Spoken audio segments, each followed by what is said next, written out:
You know, I love the idea of in-game time moving separately from real time. Something about it just makes you want to optimize your gameplay without stressing about it too much. I mean, I just played a month's worth of Stardew Valley in-game, and in real time that's only 6 hours?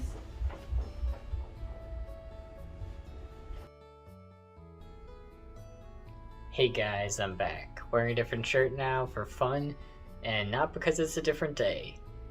But yeah, this video is going to be a little different than my normal format because variety is the spice of life, which is also a theme present in the Stardew Valley challenge, so. Also, I just realized how bad my lighting is, like half my face is lit, and I spent like 10 minutes trying to fix it, and like this is as okay as I could get it, so you're gonna have to live with this. As for the actual video, I'll be trying to complete basically everything there is to do within Stardew Valley within 2 in-game years. You've probably seen like perfection in 2 years challenges, so this is going to be like that, except nothing like that at all. Although that video, along with a couple others, like mainly Tushi's 20 million in 1 year challenge, inspired me to start this. Oh man, the lighting is somehow worse than before. But yeah, so a lot of strategies I use will be based on that run and a lot of other min-max runs out there. But there will still be a lot of differences since, well, my goals are completely different. And hey, if you've ever wanted to do a min-max run before, yeah, that's right, I'm talking to you. Yeah, you. Then, hopefully this helps. I should probably explain exactly what I'm counting as completing Stardew Valley since it's such an open-ended game. Perfection will be part of it, which I'll put everything on screen, but the big parts include buying the obelisks and golden clock, which cost 12 million gold, and some other resources total, killing a large amount of each monster type, cooking every recipe, crafting every item, catching every fish, and what will be much harder due to other completion goals, reaching maximum hearts with every villager. This is going to be a lot different and difficult to manage in such a short amount of time, since one of my other completion goals is to have every cutscene play. Each villager has cutscenes at certain heart thresholds, and each marriageable villager has a cutscene at 14 hearts, which is the maximum amount of hearts only available while they're married to you. So if I want to see every cutscene, I have to get every lucky bachelor and bachelorette to 10 hearts, marry them, get them to 14 hearts, trigger their cutscene, divorce them, and here's where another layer gets added to this challenge.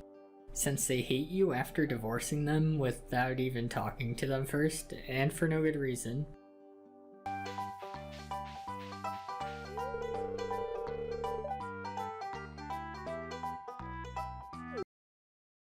Babe, I'm doing a challenge run. Haha. They hate you, which, although completely understandable, isn't very epic since this sets their hearts to 0 and can't be raised, which would make perfection impossible since the tracker updates hearts whenever they change. To fix this, all I gotta do is erase their memories. I know, that's another 30,000 gold on top of the 50,000 for filing for divorce. This lets me raise friendship from 0 again, with 8 being an acceptable maximum. I'll also aim to get all achievements except for the JoJo one, since I'll be going the community center route for added fun, which also grants an achievement, so it's impossible to literally get all of them in one run, since these two are mutually exclusive.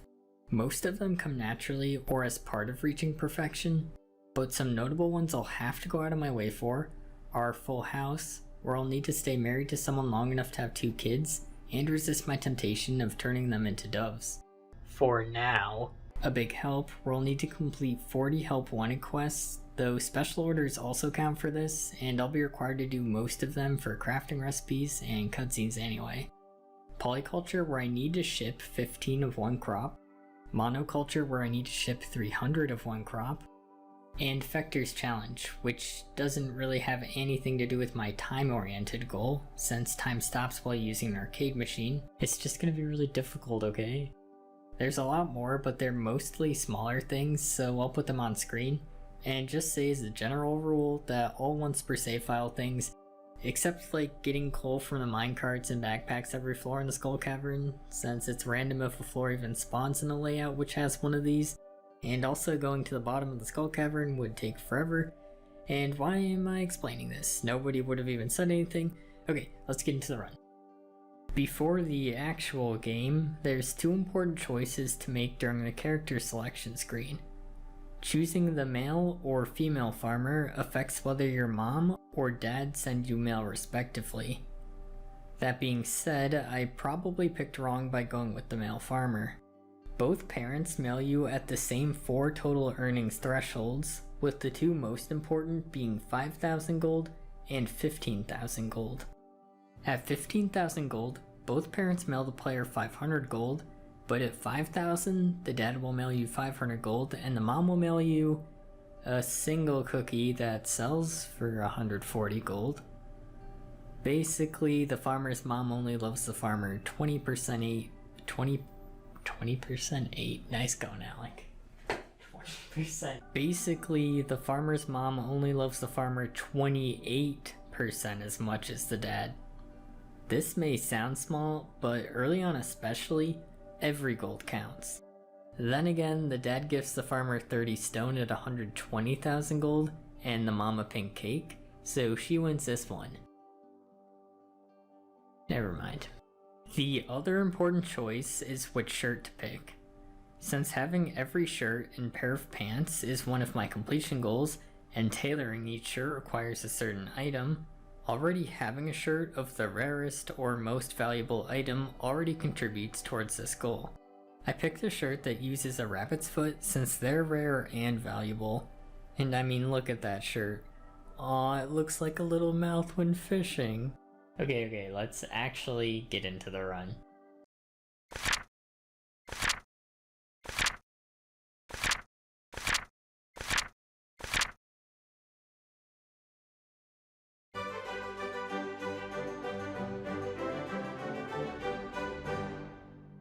Day 1 starts with Lewis gifting the player 15 parsnip seeds, which is really nice of him, especially since I want to harvest at least one to finish the Getting Started quest for 100 gold, since like I said, every gold counts. These puppies sell for 10 gold apiece though, so instead I'll be planting mixed seeds today. Mixed seeds have a chance to turn into different seeds. In spring, they can turn into cauliflower seeds, parsnip seeds, or potato seeds randomly when planted, all of which are ones that I need at least one of since each is required for the Community Center Spring Crops bundle. It's also worth noting that not having to buy a cauliflower seed and a potato seed saves me 130 gold total. To get mixed seeds, you have to kill weeds, which have a 50% chance to drop fiber, another resource I want today since each fiber sells for 1 gold, and a 5% chance to drop a mixed seed if fiber doesn't drop, which sells for 0 gold by the way. There's also a 0.001% chance for a living hat to drop, and getting every hat is one of my completion goals, but that's a problem for future Alec. Idiot. During the process of cutting weeds on my farm, an extremely important mechanic for the entire run first appears. When items fall on the ground to be collected, they can be missed if you walk too fast and far ahead of them. But every second counts, so what do? Simple. Harness your temporal powers and stop time while the menu is open. This stops the in-game clock from moving, but notably doesn't stop items from magnetically going towards the player and eventually ending up in their inventory. Pausing the timer by opening the inventory is just generally good too, since you can swap which item you have selected without any lost time, organize things, and just relax and think of your next course of action. While I'm cutting weeds, I'm also cutting nearby trees down, since you can craft a chest day 1, which takes 50 wood, and I need more inventory space. While cutting trees, I leave the stumps, since they can still drop acorns and only give 1 foraging experience. Whereas cutting the, tree part gives 12 experience and more wood to save energy, which goes down fast on the first day. Fortunately, swinging with the scythe doesn't use any though. In addition to the 50 wood I need for the first chest, another 50 will need to be chopped down today for another chest I'll bring fishing with me tomorrow. With the first one placed, I can clear out my already cramped inventory to prepare for walking around all open areas for forgeable items, more seeds and fiber, talking to villagers, and digging through the trash. This mechanic is only really important early for a chance to find some decent items, and later for a garbage lid hat. And since I don't have any friendship with the villagers yet, they can see me dig through the trash for no heart point loss. After they scold you, which again, totally justified, just remember to talk to them for 20 heart points, with each full heart representing 250 heart points.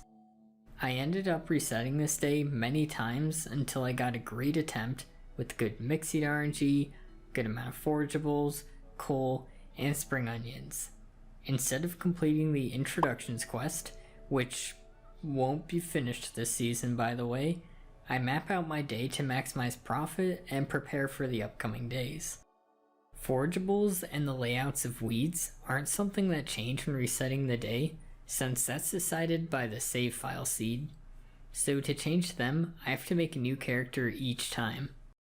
Resetting the day will be extremely important most days for optimal RNG where it does matter, since the game only saves every night, meaning something goes wrong, I can just play the day again and again and again until things go my way. For the seed I keep, I start the day clearing my farm of weeds, trees, and rocks in my path, but not in a way to clear a decent section of my farm like a normal playthrough would.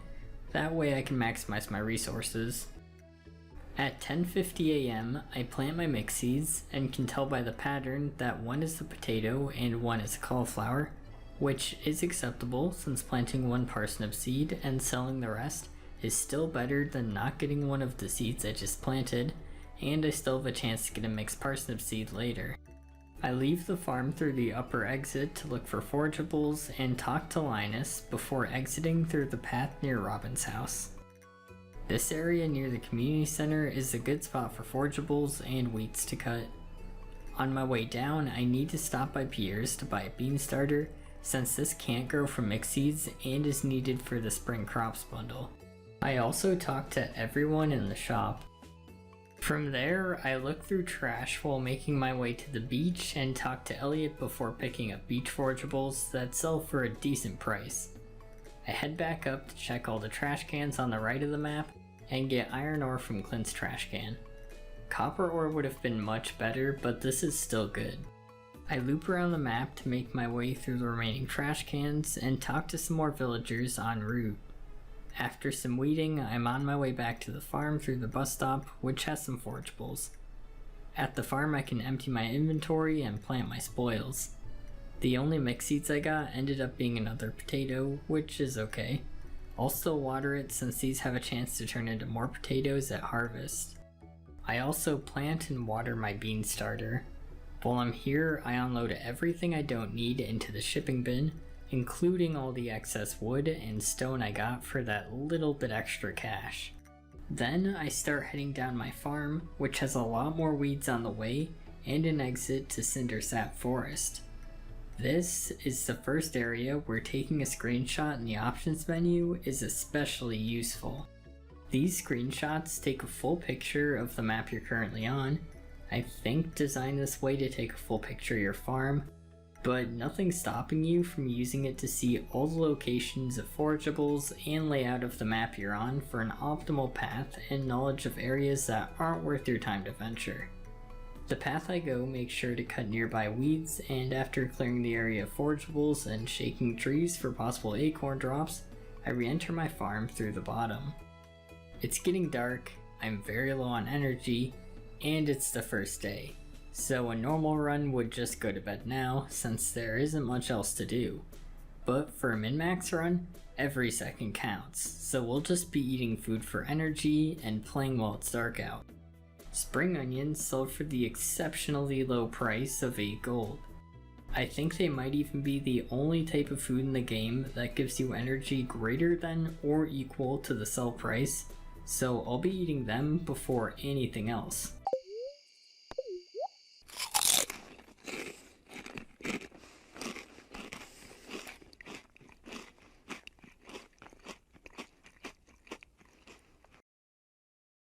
This bottom area has a good number of rocks and I need to break a lot more so I have enough coal for the third day to smelt 5 copper bars.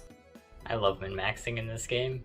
On my way back up, I did some more weeding and one of the mix seeds I got from that was a parsnip, so I can sell all 15 of the parsnip seeds along with a bunch of other stuff.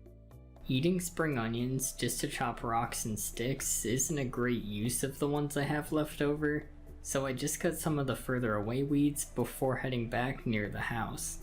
Energy can actually go below 0 without much penalty at first. You move slower and use tools slower, but can still use them until going below -15 energy and passing out where you stand. So I use all of my energy to clear sticks and stones while breaking my bones and plant/water the remaining mix seeds until just before passing out, since my farmer's health is important to me. Instead, he passes out on the floor inside at 2 AM, like a civilized person. Normally, this would have the downside of starting the next day at half energy, but for whatever reason, leveling up makes it so you start the next day at full energy no matter what. Passing out outside also makes you lose gold equal to 10% of your maximum gold, which caps at 1,000 gold if you have enough money, so that's why I made sure to end the day inside. Everything I sold totaled to be 801 gold, which is an excellent start, and prepares me for a day of fishing.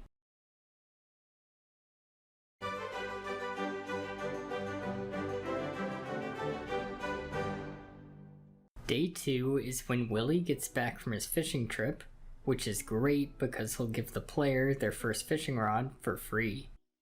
Fishing will be the main money-making method in the early game. I'm going to be sticking with it all the way until it hits level 10. This used to be how min-max runs would make enough money to complete the vault bundles by around day 13. But new strategies can pay the 42,500 gold earlier, which is needed to complete it and is cheaper than buying a Joja membership, then paying them to repair the bus, even though these runs never finish the community center or Joja route since their goal is just to maximize profit. I'll stick with this older strategy since one of the pieces of perfection is to have all skills reach level 10, and you can't even encounter a legendary fish without fishing level 10 for the catch every fish part. Before leaving the farm, remember to water the plants, because I don't feel like doing that in the dark again. After that, I go straight to the beach since I want to fish for as long as possible today. Fishing affects our temporal powers in a couple different ways. To start, the little minigame where you hold and release the cast doesn't stop time, and at our fishing level there is no benefit to getting a maximum cast, so I let it go early. The actual minigame does stop time, so although that might make it seem like getting a perfect catch by having the fish never leave the green bar to win the minigame faster isn't a big deal, getting a perfect catch actually doubles the amount of experience you get when catching a fish. It'll also raise the quality of a perfect catch once I can cast further, which will increase the selling price of the fish. Time also doesn't stop when the animation of the fish jumping into your hand is happening, including the part where the game shows the portrait and length of the fish. Even though the experience from perfect catches is ideal, it isn't at all realistic to get only them all day due to the jumpy nature of the fish and small green bar that will eventually grow with each fishing level. Especially if you factor in having that happen on the same attempt where you get excellent enough RNG to keep the day. Bubbles are another important part of fishing. These randomly appear in different parts of the water for random amounts of time, usually an hour or two. I say random, but these are determined by seed, so if you restart the day a bunch, then you can already be in position to cast there once they start. These increase the bite rate of fish by 4 times to greatly speed up the time in between catches, which is the least time efficient part in-game and in real life. I get bubbles above Willie's shop from 9:30 to 10 AM, which isn't great, but it still helps. The fishing route I use is to fish until Willie enters his shop at 9 AM. I sell all fish I caught and purchase the training rod, which is only 25 gold, but will make getting perfect catches much easier by increasing the size of the green bar to level 5 at the small cost of lowering the quality of types of fish possible and catch quality to normal. These aren't a big deal since I'll only be using this rod until I reach fishing level 2, so Willie's stock expands along with the green bar on every level up. I then run to where I know bubbles will spawn and fish until 2 PM where I'll have enough money for the fiberglass rod and bait, which this upgrade of the fishing rod can hold. Bait halves the amount of time an average bite will take and reduces the chance of catching trash, but disappears after one use, so it's something you want to buy in bulk if you can at 5 gold a piece. While fishing, I get some treasure chests. Since these ones are gotten before level 2 fishing, their rewards are worse than once you reach that level. Seriously, the table for possible rewards is really weird. It's bad until level 2, then it upgrades a ton at that level, and stays mostly the same until level 6 makes it marginally better. Treasure chests' probability of appearing are also one of the many mechanics affected by daily luck, which is decided at night, so it can't be changed by resetting the day. On a neutral luck day like this one, which I found out by watching the fortune teller's channel, treasure chests have a 15% chance to spawn while a fish is on the line. And no, staying in the minigame by intentionally missing the fish and then reeling it again and again so you don't lose the catch doesn't make these things spawn. The best chest I got by far was 5 copper ore, since I need 45 of this stuff total for tomorrow, which will require me to buy all remaining ore I need at 75 gold each. I did need at least one today, since Clint only gives you the furnace crafting recipe the day after you pick up your first copper ore. What's the matter, Clint? Don't like iron ore? Is that why you threw it away? After buying the fiberglass rod and 23 bait, I make my way up to the lake, which may seem like a huge waste of time if I'm just gonna fish again, but lake fish are worth much more on average than fish from anywhere else. Mostly due to largemouth bass, which at gold quality sell for 150 gold each. Now that I'm using an upgraded fishing rod, I'll start casting further, which affects many parts of fishing and can be done since reaching level 1 fishing increases casting distance. I don't need to go for max cast since these don't actually provide any benefit. Each body of water has zones which get better the further away from any type of land they are. The picture I'm showing on screen shows the color getting darker, and ideally you want to cast in the dark red area, which I'll call Zone 4. Zone 3 is as far as I can cast until fishing level 4 increases maximum casting distance again, and will hook silver quality fish. This quality will be increased to gold tier if the catch is perfect, so I really want to get as many as I can for money and experience. Easier said than done, since largemouth basses really just decide if they want to be high quality or not. Some smaller implications of further fishing zones are lower chances to catch trash, slightly increased chance to hook a rarer fish, and certain treasures from chests can only spawn at further zones. It's always worth going for a chest at this point, even though you usually have to forego getting a perfect catch for it. Treasure chests are the reason I brought a regular chest with me today. The random items would otherwise fill my inventory and force me to throw away anything that wouldn't fit. I do get a good amount of bait from chests to keep the increased bite rate up all day. Eating seaweed and algae gives me energy to keep fishing after finishing my spring onions. By 10:40 PM I get fishing level 4 so I can start casting to zone 4. I ended up getting 20 copper ore in total today, along with everything else. I have to decide which items I want with me tonight and tomorrow, and which to keep in my chest at 12:30 AM. Then I start heading back home with the fish I caught to sell them overnight so I can afford buying copper ore tomorrow. This is one of the key differences to a regular run and min-max run in my opinion. On a normal run, it isn't uncommon to save your fish until reaching level 5 or 10 for the talents that increase the selling price of fish by 25%, and then another 25%. But one of the most central ideas to a min-max run is opportunity cost, which is basically what you're giving up when you choose to do one thing over anything else. Although hanging on to the fish and then selling them when they sell for 25% extra would result in more profit from that particular sale, it would hurt profit in other ways, since by having the money now, I can use it to get even more money than waiting to sell would result in. So after calculating how much money I wanted and accidentally leaving the calculator open on OBS, day 3 ends with me having some extra time to reorganize my room, and for like the only time in this playthrough go to bed early instead of passing out. This was only because catching a fish would have most likely taken longer than the time I had left to sell items in the shipping bin, but my farmer will take what he can get. Enjoy that 4 hours and 20 minutes of sleep. You earned it, buddy.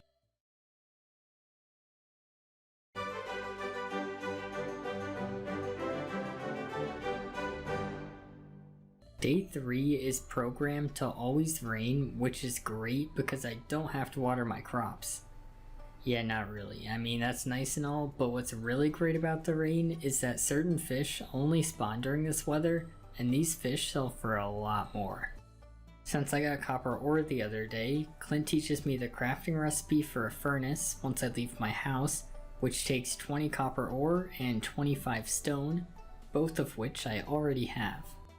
I start the day by immediately river fishing in Pelican Town since it contains the most profitable fish that can be caught in the rain, catfish.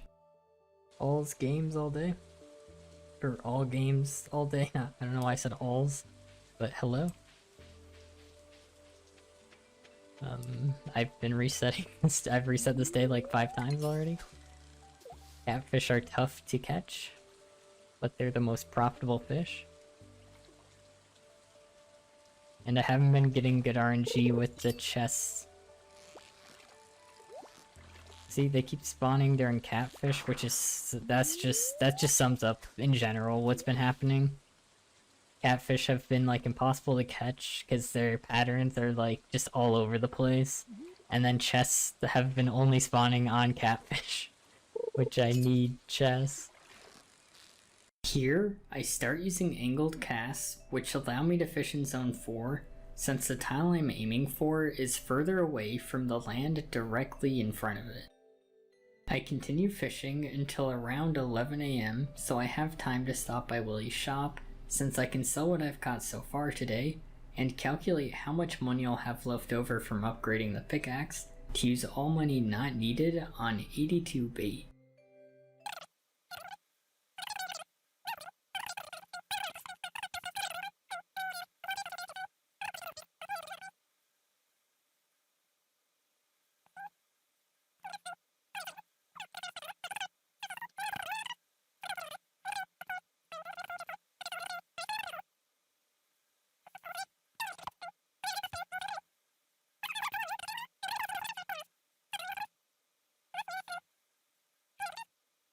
That gives me 406, and then I can divide this by 5, which means I can buy 81 bait. So that was fun. Could you imagine if someone did this cash register in real life? They'd pull out a calculator, start playing out what they want to buy for like 6 minutes. I know, it's so funny. I don't know. Like, it's like catfish. I both love and hate it. After getting a geode from the trash,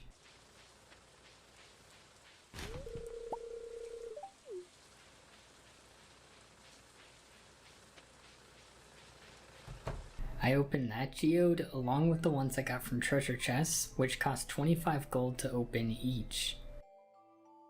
I just sell all minerals and donate the least expensive one to the museum for the archaeology quest completions, 250 gold.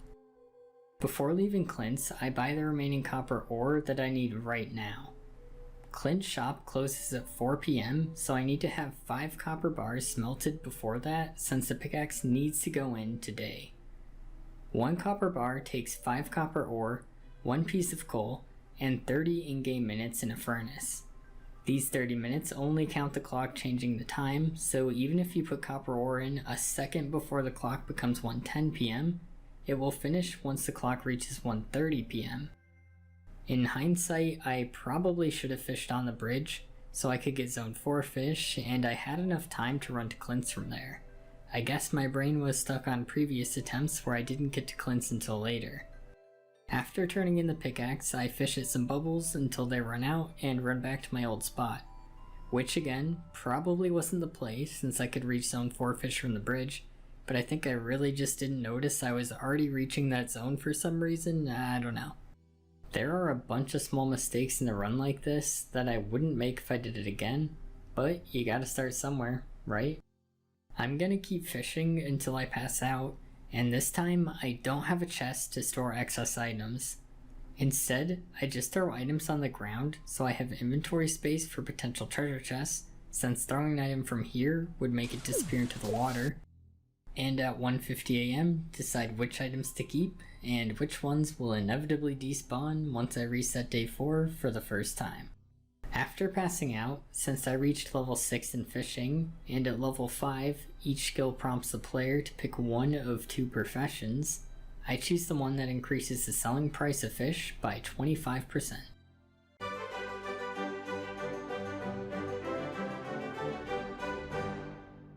Since day 4 is a sunny day, it's lake fishing for me. But before that, I water only plants that I need for the community center, since there's no downside to not watering a plant in this game, other than that they don't grow that night. So I can just wait for rainy days to water unnecessary plants for me. Then I chop down trees to get enough wood for a chest to bring to the mines tomorrow. I specifically chop down oak trees since they can drop acorns that grow into more oak trees, which allow me to mass produce oak resin later in the run.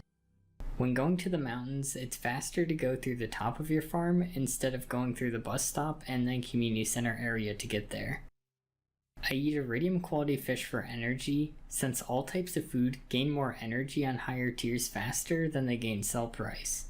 So you almost always want to eat higher rarity food before lower rarity. Since today is relatively straightforward, I reset until I get some really good loot from treasure chests, and on the attempt I keep, I get Neptune's Glaive, which is the best weapon you can get before the mines open. I fish all day, and the green bar is now large enough to very consistently get perfect catches. Before passing out, I organize my inventory to bring what I need for tomorrow home with me and pass out near the water, which is probably safe.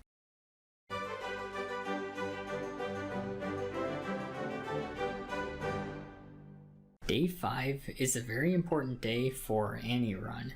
If it's sunny, which isn't the case for me, starting today, the community center cutscene happens when you enter town from the bus stop anytime from 8 AM to 1 PM.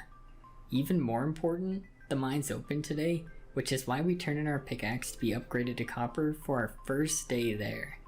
That does mean we have to wait for Clint's shop to open at 9 AM, but it also means we don't have to wait 3 days for the pickaxe to be upgraded while we could be mining.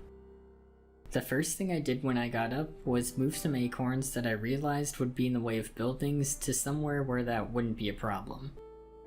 I ended up getting those cookies in the mail today that I was talking about earlier.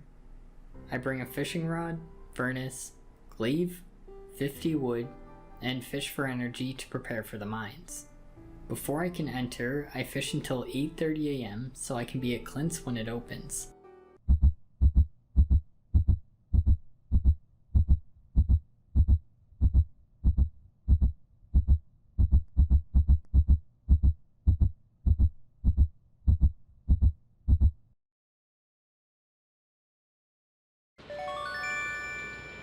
Once I get to the mines, a cutscene plays where Marlin gives me a level 1 sword, but I've already got my level 5 one that can 1 to 2 shot enemies on the early floors, so I'll pass. I place my chest by the elevator, which is a common trick to manage inventory in the mines. A high luck day like this one is ideal since it affects how many ladders spawn on a floor when destroying rocks, which just means you're more likely to find ladders faster on high luck days than on neutral or lower. My goal for the day is to get to at least level 40 so I can start mining iron.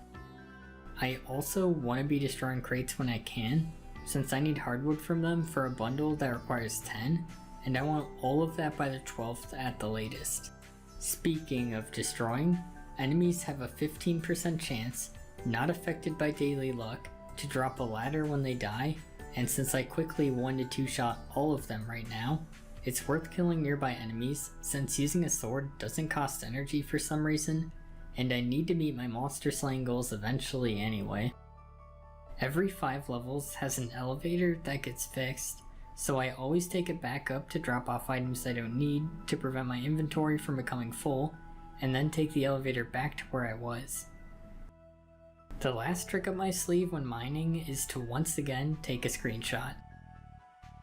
These will show you a picture of the entire floor, which is extremely useful for knowing which path to take, especially if a ladder spawns naturally on the floor at the other side, so you can go right to it instead of looking for another one, which has a much lower chance of appearing, while a ladder is already spawned, so I do this every time I enter a floor. Copper ore takes 2 hits from a copper pickaxe to break, unlike regular rocks only taking 1, but it's still worth going for, since copper is something we'll need a lot of for the rest of the game, even more so early on. Each 10 floors has a chest with an item in it that's predetermined since I didn't remix anything. Early on these aren't super valuable, but they are nice. By 12:30 PM I made it to floor 40. I drop off my stuff before heading back home and deciding what to sell so I can buy the backpack and steel pickaxe upgrades tomorrow. With the remaining time, I plant some rice shoots which don't have to be watered, and clear some space before going to bed, since I was under the impression I'd lose money I got from shipping by passing out, which isn't true, so that was a small mistake. I also slightly miscalculated by putting 81 more gold's worth of items in the bin. After that, I started using Excel to keep track of my finances, which, not something I thought I would ever do for a challenge run, but here we are.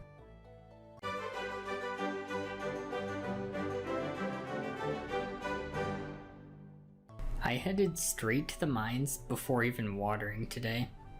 Once there, I go from floor 40 to 45, mining as much iron as I can, so once I get to 45, I can take the elevator back to the entrance and start smelting iron bars with my now 3 furnaces. These bars take 2 hours to smelt, so I want to get them in as soon as possible. By 11 AM I make it to floor 50 and can start smelting the remaining 3 bars I need for the steel pickaxe upgrade. By 1:20 PM I make it to floor 55, meaning I have enough time to look for an earth crystal for the community center's geologist bundle, which unfortunately doesn't happen after all of my floor refreshes by going back to floor 1 and then taking the elevator again, even with me screenshotting the floor to save time. I spend 5,000 gold and my 5 iron bars to upgrade the pickaxe, which means no mining for the rest of the day and tomorrow.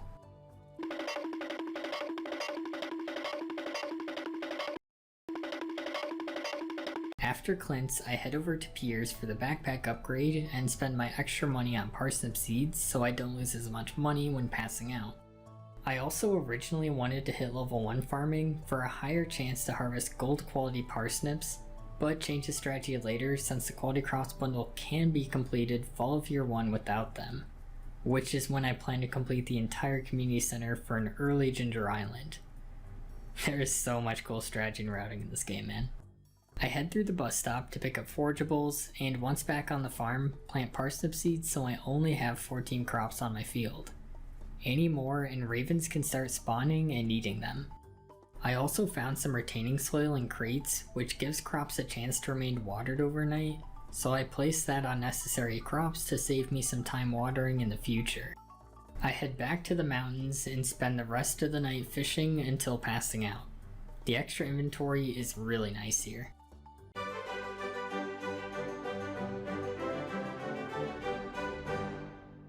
This is the first day I need to remember to check the Queen of Sauce channel, since it airs every Sunday with reruns happening on Wednesdays if I forget, and gives otherwise unobtainable recipes. I water my crops, since you already know we're passing out again, and clear some oak trees on the farm for another chest since my other one is already full and I need to kill some time before leaving. I take the long way to the mountains and make sure to leave the bus stop after 7:50 AM to trigger the community center cutscene. This one is kinda weird. No, not because of the Junimos, but it has a different effect on gameplay whether or not you choose to skip it. If you skip it, you end the cutscene back at the bus stop exit, but if you watch the entire thing, you end the cutscene directly outside of the community center. My guess is this was implemented so the player wouldn't get confused if they skipped the cutscene and randomly teleported, but you basically always want to end the cutscene at the community center since you need to go in there to read the Junimo text to get a quest in the mail tomorrow, so that's what I do. Once I leave, I'm also closer to the mountains so I can spend the rest of the day fishing. As I calmly pass out by the lake, I dream of level 2 foraging and level 8 fishing.